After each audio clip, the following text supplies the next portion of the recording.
Hello friends, welcome to Rithanika kitchen. இன்றைக்கி பார்க்க போகிறது குக் வித் கோமாளியில் லக்ஷ்மி மேடம் பண்ண மாம்பழ புளிச்சேரி எப்படி பண்ணுறதுன்னு பார்க்கலாம். சின்ன மாம்பழம் 2 கட் பண்ணி வச்சுருக்கேன். இதை ஒரு பாத்திரத்தில் சேர்த்துடலாம். 1/4 டீஸ்பூன் மிளகுத்தூள் சேர்த்துடலாம். 1/4 டீஸ்பூன் மிளகாய்த்தூள் சேர்த்துடலாம். மஞ்சள்தூள் கொஞ்சம் சேர்த்துடலாம். தண்ணி சேர்த்துடலாம் கொஞ்சம். இன்னும் தேங்காய் திருகி வச்சுருக்கேன். ஒரு பச்சை மிளகா, 1/4 டீஸ்பூன் ஜீரகம். இதை நைஸாக அரைச்சிடலாம். கடாயில் தேங்காய் எண்ணெய் 2 ஸ்பூன் ஊற்றிருக்கேன். எண்ணெய் சூடானதும் 1/2 டீஸ்பூன் கடுகு சேர்த்துடலாம். ஒரு மிளகாய் சேர்த்துடலாம். கருவேப்பிலை கொஞ்சம் சேர்த்துடலாம்.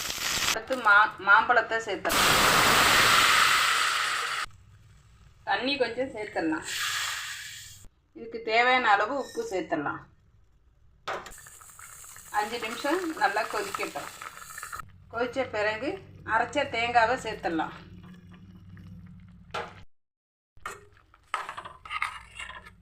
தயிர் 1 கரண்டி சேர்த்துடலாம்.